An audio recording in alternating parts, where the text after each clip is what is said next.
all beings be happy. May all beings be healthy. May all beings be free from harm. May all beings love life. May all beings awaken. Welcome to another Cuke Audio podcast. I'm DC, Poobah of Cuke Audio and Cuke Archives, doing our bit to help preserve the legacy of Shunryu Suzuki and those whose paths cross his, and anything else that comes to mind. I pray that you and yours are safe and comfortable, free from economic hardship, and able to get out and do whatever it is you want within the limitations of the universal precept of do as little harm as possible. So today I'm going to read to you from Cuke.com about Gene Ross. Right now I can't do any podcast guests because our Skype just disappeared. Now, Skype is closing on May 5th. Both Katrinka's and mine have disappeared. She also said the money that, probably $7 or $3 or something, it adds, she said hers disappeared. Hate to see Skype go. It's really good. It's really good for recording. Records 2 tracks. So there can be 1 track for the guest and 1 for the host. So it makes it really good for editing. Zoom doesn't normally do that. You can do that with Zoom, but then the guest has to have Zoom on a laptop and participate. There's too much trouble. So I went looking for alternatives to Skype because I have to be able to call landlines and mobile phones. Of course, there's a lot of communication I do with mainly WhatsApp. That's what we use here in Indonesia. Everybody does use WhatsApp. And there's other things, Line, which is used in Japan a lot. And, there's others, Signal. Anyway, I have, in consultation with ChatGPT, I've come up with what looks like a system that records phone calls, calls to phones in the United States and Canada for $5 a month. I got to get 2 apps to do it, but it'll do it through Audio Hijack, which is what I use to record now. So anybody that's interested in all that technical stuff, there it is. Anyway, I'll let you know how that works and give you the name of the software if it works out. So, all right. So now I'm going to tell you about Gene Ross. But rather than an introduction, I'm just going to read you what there is in Crooked Cucumber about her because that's the introduction to her. I will set the stage a little. This is chapter 10 of Crooked Cucumber. So, like Kazumitsu Kato is a Japanese priest who'd been in America. Suzuki arrived in 1959 in, I think, May. Like May. I can't remember. His birthday is near there. Anyway, he arrived around May 19th or something. And Kato picked him up at the airport. Kato had been taking care of Sojiji for him. When he had time, he was doing graduate work at UC Berkeley, and he was into sort of the hip Asian, the people interested in Asian wisdom and culture, and the sort of bohemian society. Kato had gotten into that some and really liked it. He loved the exciting atmosphere of San Francisco at that time. And he said they were already experiencing some of what he called the Alan Watts Zen boom. Of course, D.T. Suzuki and Alan Watts had fertilized the ground a lot. And Paul Reps with his work with Nyogen Senzaki, his In Flesh and Bones. So there was interest in that when Suzuki arrived. So Kato was teaching incidentally, Kato was Alan Watts's Japanese, he might have had others, but Kato worked with Alan Watts on the way of Zen, and gave him a lot of his material. And Kato was teaching at the American Academy of Asian Studies, which was founded by a Stanford professor named Spiegelberg, who was very important in this academic realm, and with Asian wisdom and all that. So, and Alan Watts had been the director of the American Academy of Asian Studies, but wasn't anymore. I think he'd sort of had to quit or something. I don't know exactly what happened, but he was wild in a way. I mean, he was extremely erudite and wise, and just unbelievable ability to put the core Asian wisdom into a nutshell and explain it so that people understood it. Just incomparable ability to do that. Trungpa Rinpoche loved reading Alan Watts. And Shunryu Suzuki had a great admiration for him. And Watts had helped Suzuki out, but not at this point. At this point, Suzuki has just arrived in San Francisco. This is like the first week. Maybe the third day he's there or something. Kato takes him to his class at the American Academy of Asian Studies. So here we go. Kato invited Suzuki to join his class on Buddhism at the Academy. It was located in a fine old rambling mansion in the fashionable Pacific Heights section of San Francisco. 12 students sat at a round oak table. Among them were 3 women in their 40s, Betty Warren, Della Gertz, and Jean Ross. Kato introduced the class to Reverend Suzuki. Suzuki was reserved, and they were shy with him, as he was surely a Zen master and therefore enlightened, something they'd all been reading about a lot in the books of Alan Watts and D.T. Suzuki. A Zen master was said to be someone who had had satori, a flash of insight that changed one's life forever. There didn't seem to be any satori that night, but there was a lot of smiling between Kato's students and Suzuki, who was comfortable being quiet and listening.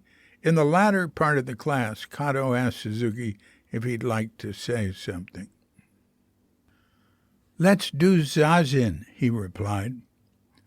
The little zazen that had been taught by Japanese priests in America had been done in chairs, but Suzuki suggested they get down on the floor and face the wall. It was awkward because there were no cushions. Suzuki's English was a bit garbled, but soon he had everyone sitting on the floor, where they remained for 20 minutes. I paused the recording there for 2 reasons.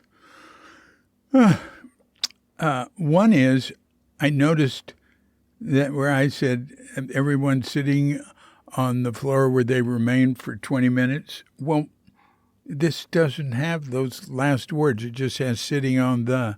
I'll tell you, I go back into Q.com and I find so many mistakes, and then I have to make a note to come back and fix it. But there's another thing I remembered. This is first edition. Second edition, there is a second edition of Crooked Cucumber, and it's only in the audiobook and the German translation. But if you go to Q.com, you can see the changes that were made and all that. Just, search for Crooked Cucumber. I mean, it's easy to find. But anyway, I was pretty sure that there was a change there that had been made. The sentence that said before, it said what little zazen had been done, that had been taught by Japanese priests in America, had been done in chairs. I edited that for the second edition to say mostly done in chairs. But anyway, so to continue reading. Before they parted, Suzuki told them he's at Zazen for 40 minutes every morning except for days with the numbers 4 and 9 in the dates, the traditional days for an abbreviated schedule, and doing personal chores in Zen monasteries. Please come join me if you wish. Betty, Della, and Jean Ross met each other in Kato's class, and for many years their spiritual paths would run parallel. The three women decided to continue their Buddhist study with Suzuki at Sojiji. Jean would join them after a trip to Europe. All three felt an attraction to Suzuki as a teacher. Della said that as soon as she met him, she wanted to be with him, regardless of what he was teaching. Betty agreed. There was something about his bearing, a look in his eye, that made me feel that whatever he said was something I could trust. He was a rare person. In September, Jean Ross returned from Europe. Her classmates from the academy, Betty and Della, were already pillars of the Zendo, and from then on, Jean joined them 3 times a week when she wasn't working as a nurse. She took the bus over from Berkeley for Wednesday night sitting and lecture, spent the night, and stayed for Thursday morning zazen. She came back for the Saturday sitting, breakfast, and work period, and for the Sunday lecture that preceded Suzuki's lecture to the Japanese congregation. Jean was from a middle-class Detroit family with strong ties to the Methodist Church. At 15, she became curious about Asia and started reading all the books she could find on China and Japan. In college, she pursued Christian studies and started to read about Buddhism. She fit right in with Suzuki temperamentally. She was independent and sharp-eyed with no time for nonsense. She was heavy and had a hard time sitting on a cushion on the floor, but she could accept the difficult regimen when it came from Suzuki. Jean had a constancy and determination that impressed Suzuki. The harder it is for you to sit, the deeper your realization, he always said. Now from chapter 11, I'm just going through Crooked Cucumber, reading whatever has Jean in it, right? Jean Ross. Suzuki Sensei always is encouraging us and thanking us, said Jean Ross.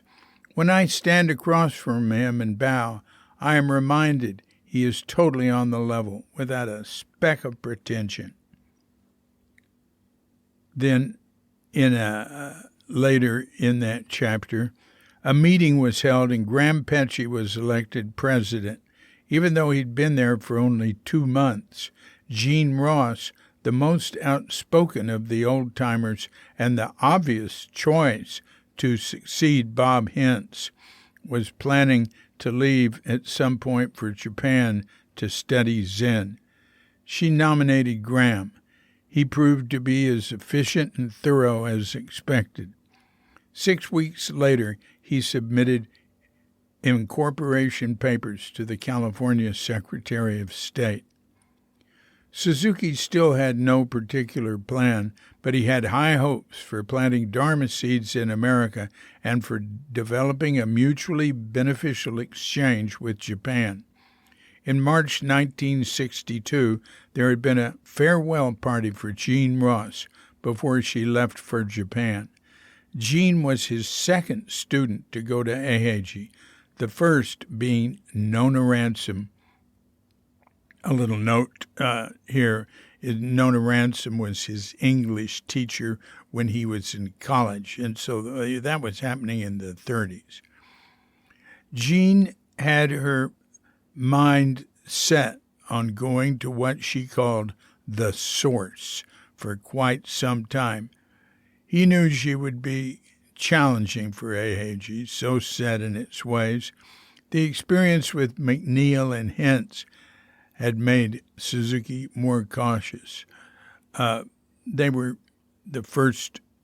They were also first students of Suzuki's, and they wanted to go to Japan, and it hadn't worked out for them.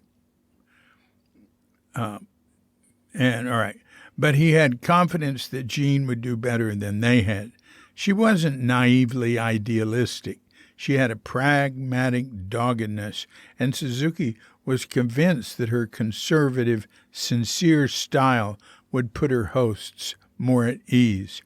She was still coming to Sojiji only 3 days a week, but she had persevered through a number of weekend sessions and passed the initiation of the week-long sesshin in August 1961. That type of tenacity can't be faked. In May 1962, Windbell presented Jean's first letter from Eiheiji.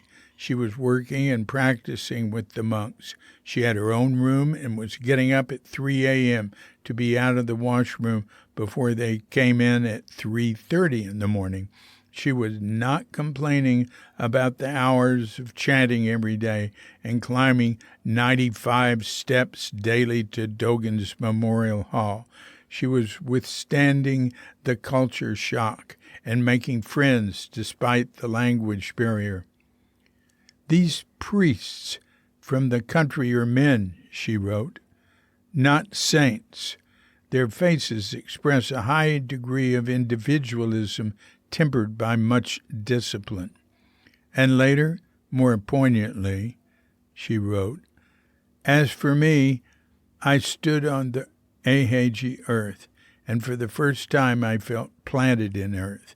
I began to recognize Buddha nature not only in man, but in all forms of life. Such expansion eased the pressure of adjustment." Then later, Jean Ross came to Rinso Inn bringing her priest's robes.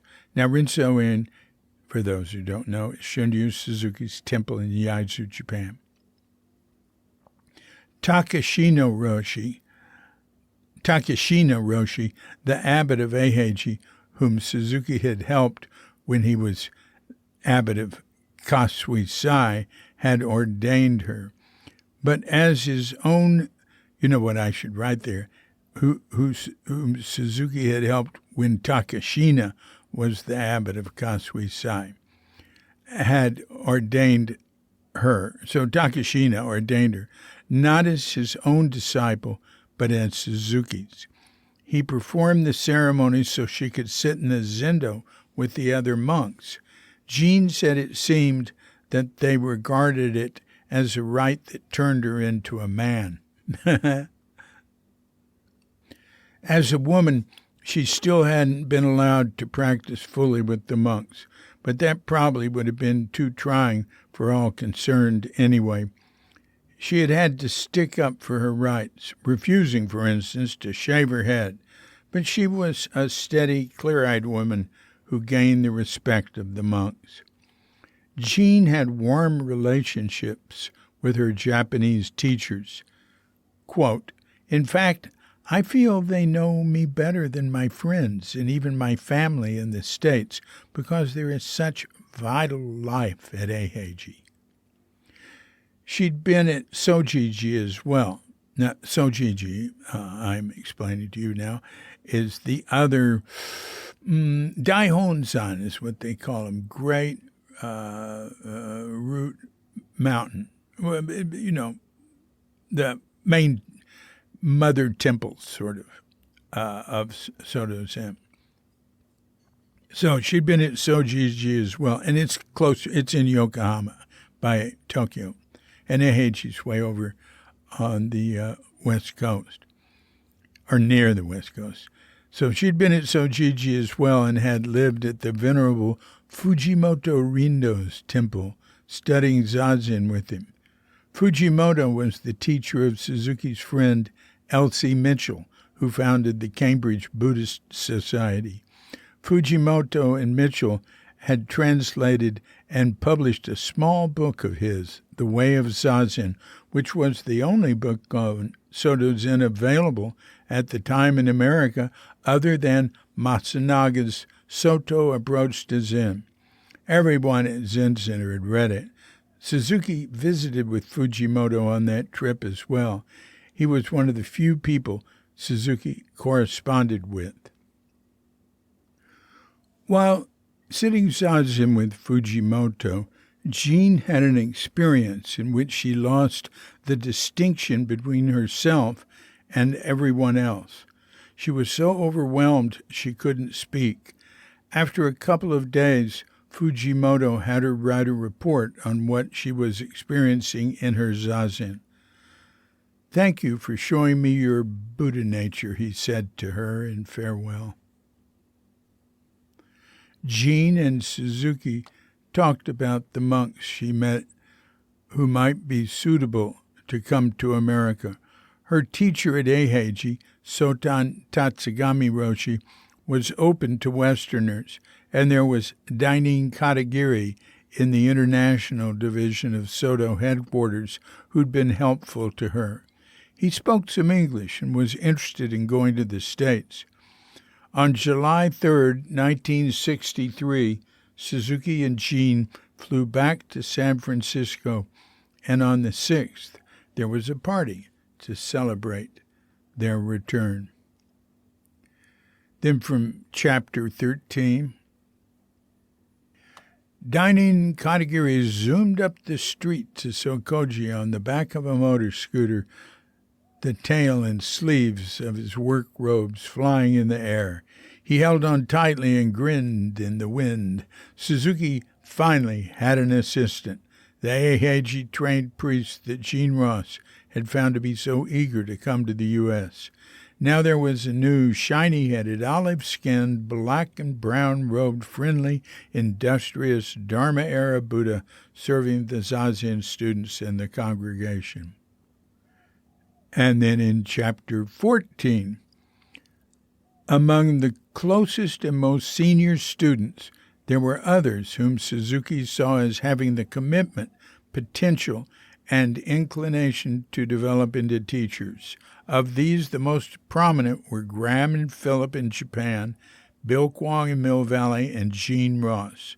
Then there were Mel Weitzman, whom Suzuki had asked to take over the Berkeley Zendo, Claude, Silas, and Marion of the Los Altos Zendo. Now, the reason Richard Baker isn't mentioned there is, this is really out of context. It says, among his closest students, there were others.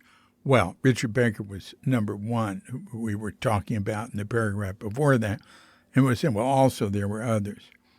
That's the way it was. That's the way it was. And that's the way I show it as I saw it. It wasn't, there were a bunch of disciples.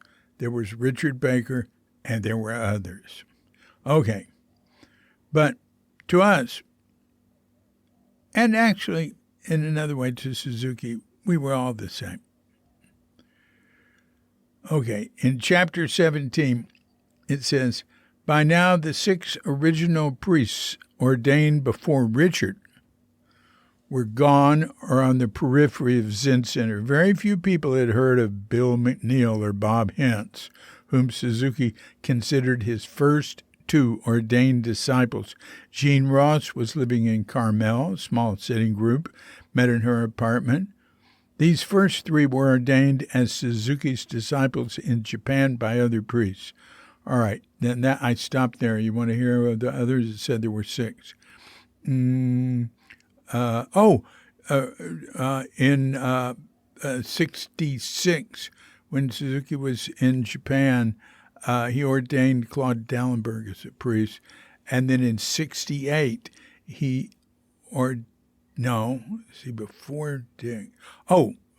Philip Wilson and Graham Petchy. They weren't listed in that. Right. All right. So, and then Richard Baker was ordained in 67, a day before the opening of Tassajara in a big ceremony. And Graham was ordained before he went to Japan by Suzuki in 63, I think, and Philip in 64 before he went to Japan to Eiheiji. All right, now from Chapter 18. Yvonne came to Tassajara to drive Suzuki to a doctor's appointment in San Francisco. Oksan came along. As Yvonne was now president of Zen Center, she mentioned Gene Ross's recent resignation from the board. Zen Center had gotten too big and institutional for Gene, who felt she didn't get enough support for her little Carmel Zendo. But the main reason she had quit the board was because Richard, who was living in Japan, still seemed to be running things at Zen Center in absentia. Stench. I said abstentia. Absentia. To Gene, there was a stench of it. Gene had always admired Richard's energy and intelligence. Indeed, it was she who had nominated him for president back in 1965, but everything had gotten to be too much for her. Suzuki nodded, not saying much. That's when she resigned from the board. So that is everything in Crooked Cucumber about Gene. Now, I'm now going to read you. Wow. Which order should we do this in? I want to read what she wrote and sent from Eiheiji. I can't remember any of that stuff. I read it, half a century ago. But I also want to read the concluding piece, which is Surpassing the Clouds, the unedited version of an article I wrote for the Windbell, 1997 Windbell. So, you know what I think I'll do? I think I'll leave this as the first podcast. Well, maybe I could start reading. We'll see. All right, I'm clicking on it now. Gene Ross and the Windbells. I was thinking that might be too much. All right, let me see how much is it. Ooh, it's hard to read too. Ooh, there's a lot of it. Oh, there's a whole lot. Well, maybe I ought to start it. It's really, this is like images of the old Windbells. All right, let me just start it. From the March 1962 Windbell, Sayonara party for Miss Gene Ross will be held at Laura and Bill Kwong's home Friday, March 16th at 1 p.m. On her trip to Japan, she will represent our Zen Center in offering a gift to the Eiheiji Temple. Founded by, I'm pausing because it's hard to read. Founded by Dogen Zenji and Sojiji, founded by Keizan Zenji. Her tentative plan is to study the Japanese language and its culture before visiting a monastery for a period of time. All right. Now, here we got a letter from Gene Ross. This is May 1962. Letter from Gene Ross, Eiheiji Temple. For the past 4 to 5 days, I've gotten up at 3 a.m. Actually, a monk doesn't come through the halls with bells until 3:30, but I like to get in and out of the washroom, etc. We meditate from 3:45 to 4:15. God, that's only 30 minutes. Far out. And several of these odd instrumental effects you hear in the record are used at the beginning and end. Well, I know what she means when she says in the record. That's the way of Eiheiji. Is that what the name of it? Yeah, that's the recordings done by Elsie Mitchell of the chanting at Eiheiji. And Elsie made those recordings with her husband, John, in 1959. They are on Cuke.com, pirated. You can listen to them, or you can buy them from Smithsonian Institute.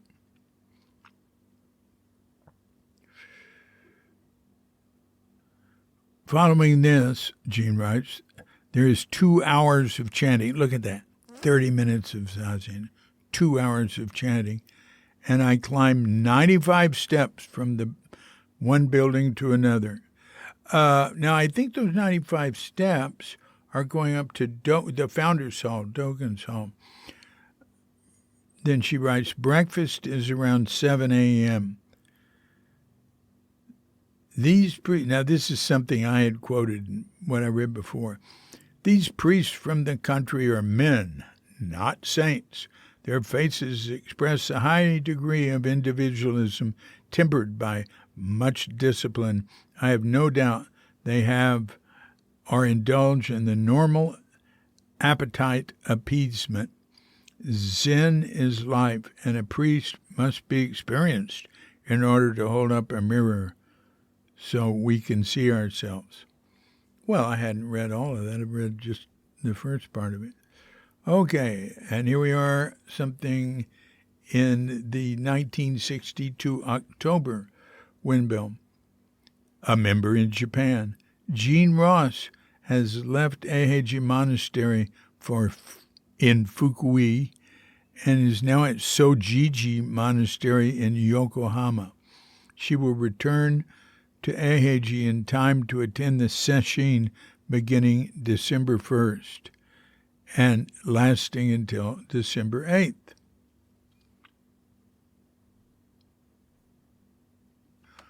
Okay, when Bell, December 1962.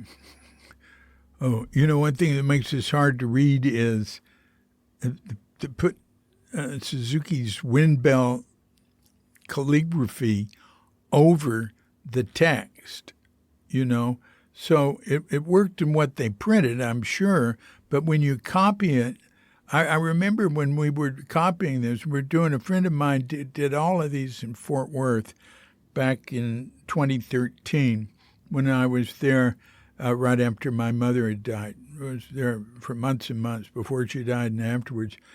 And he made 2 copies of each of this sort of page, which has the windbell calligraphy over it, because some of the copies the calligraphy would be so dark you couldn't read the words. I can see the words through this. You know what I want to do? I want to get all the windbells just in regular text, the words. I mean, we've got it where we can see them as they were. These are all JPEGs, but it would be nice just to get it, in regular text format. And you know what? With the AI, that won't be hard to do. I'm a little busy now with Tassara Stories getting book 2 ready to send to the publisher. And a lot of stuff like that in the way. But waiting longer won't hurt, because AI is developing so fast that it's going to make... I just wonder how much it's going to make irrelevant, how quickly. So anyway, here we go. December. During the 3 months Jean Ross has been away from Eiheiji Monastery, She has visited a number of places. At the beginning of September, she went to Sojiji Monastery and remained there 1 month.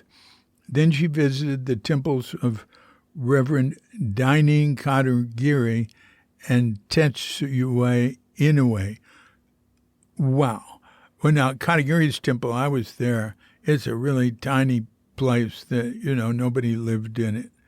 It's pretty near Eiheiji. It is right by the coast over there on the west. And it was used by the community for a meeting center. She also had an opportunity to study Zen under Roshi Rindo Fujimoto at his temple Shorinji. She visited Koshoji Monastery, which was built by Dogen Zenji in 1234 before he founded Eiheiji Monastery. I think that's the one. Maybe it's in Uji. It's near Kyoto. I think that's his first one. I've been there, but, I don't remember it well. I do have a picture of being there. She then returned to Eiheiji for their traditional 1-week December sesshin. So that's all, just a little report in the wind bell. And then here's another brief report. 1963, July, August. Reverend Suzuki returned to San Francisco on July 3rd. He was accompanied by Jean Ross, who has been staying at Eiheiji Monastery for the past year. A party was given on July 6th to celebrate their return. And then Windbell, 1964, February, 4 new trustees were elected to succeed those whose terms had expired. This is like board members of Zen Center. The new trustees are Trudy and Mike Dixon, Bill Kwong, and Jean Ross. Dick Baker and Trudy Dixon were asked to take general charge of the Windbell.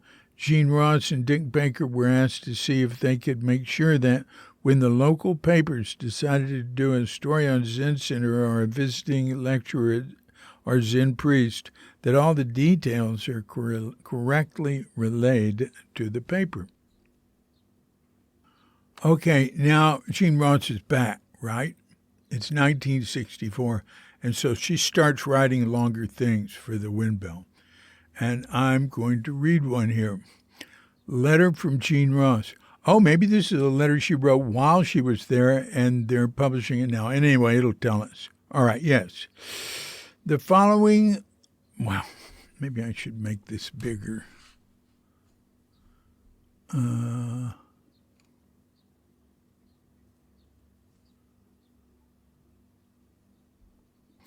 The following is an excerpt from a letter received from Jean Ross when she was in Japan in December 1962.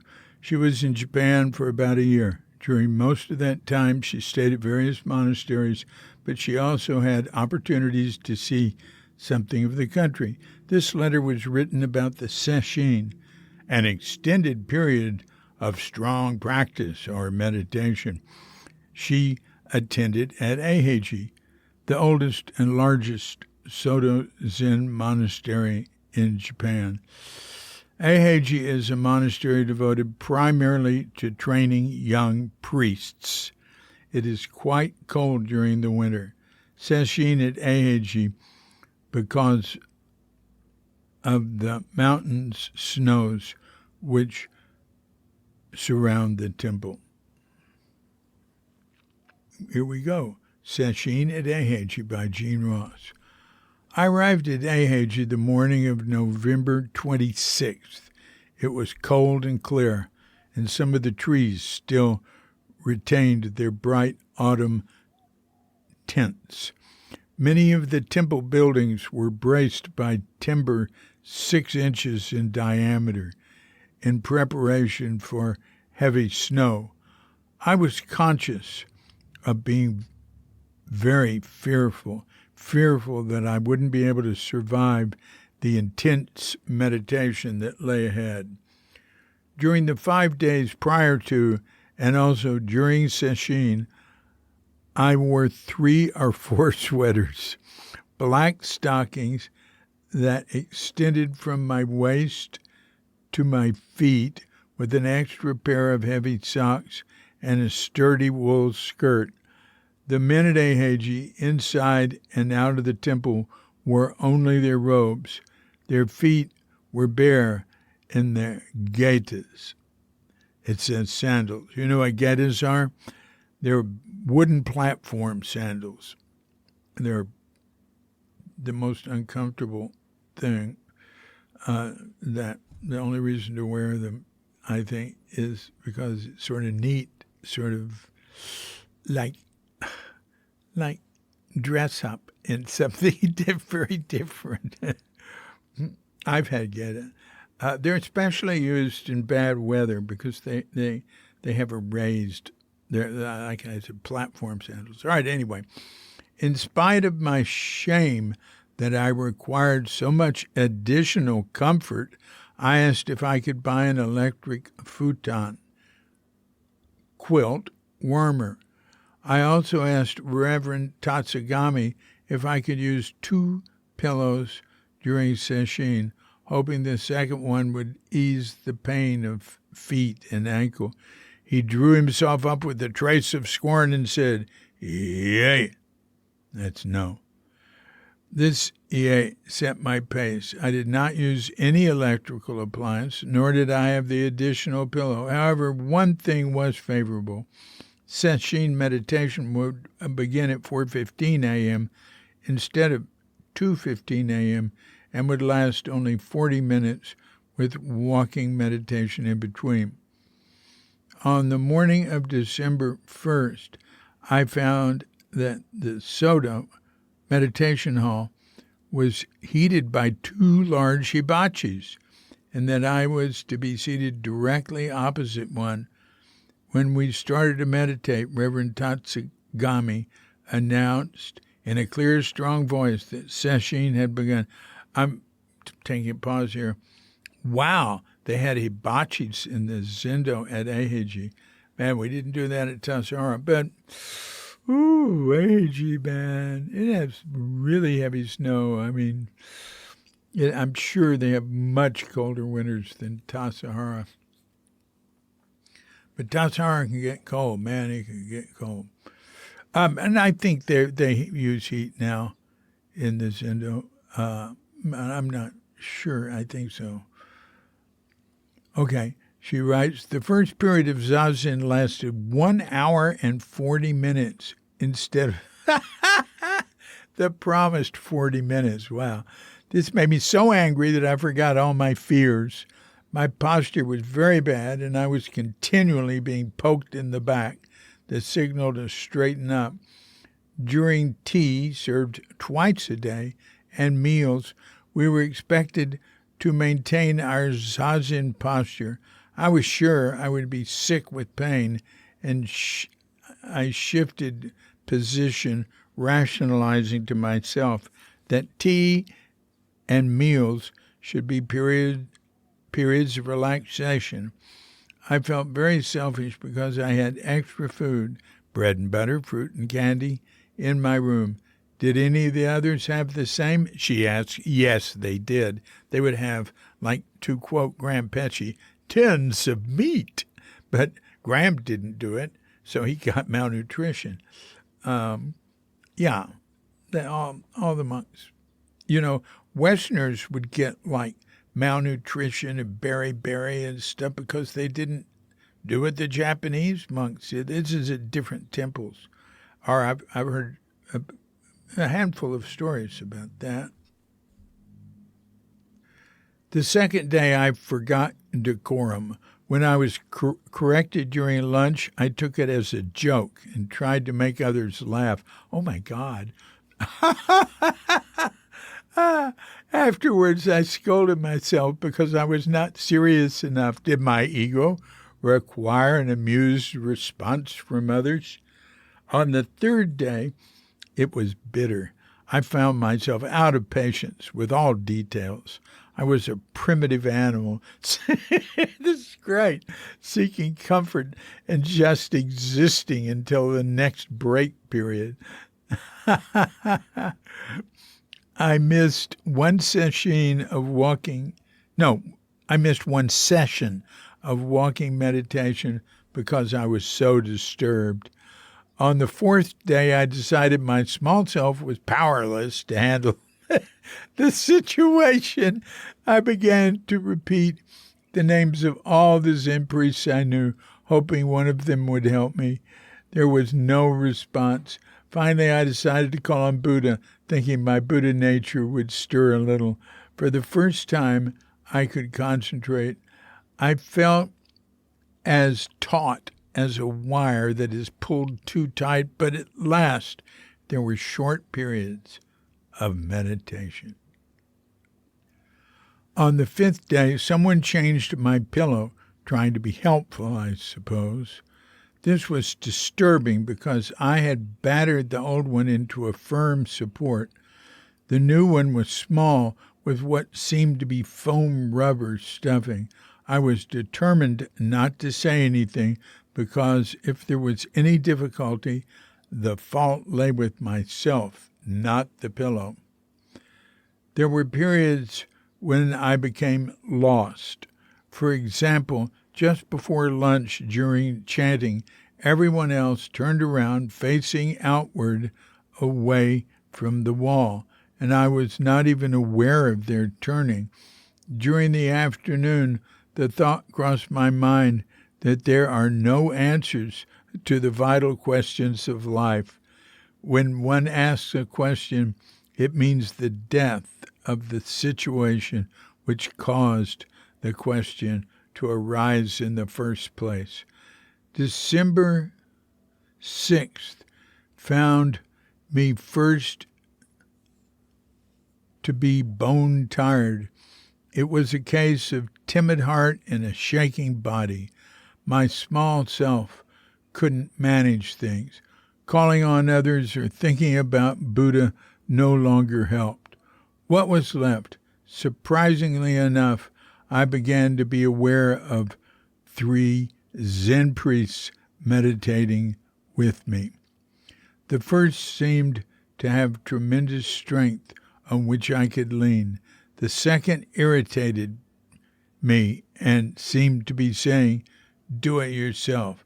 The third I felt was completely detached. During my awareness, the shaking of my body ceased, and I was calm. I felt mentally clear and wide awake. At one period, I became conscious of a bird singing and of a carpenter hammering. I felt that Buddha nature was flowing through the bird and coming out a song, flowing through the carpenter's arm and emerging as the sound of the hammer. On the 7th day, we meditated from 4:15 a.m. until 1 a.m. the morning of December 8th. During this time, again, there were periods when I was at ease, scarcely conscious of physical discomfort.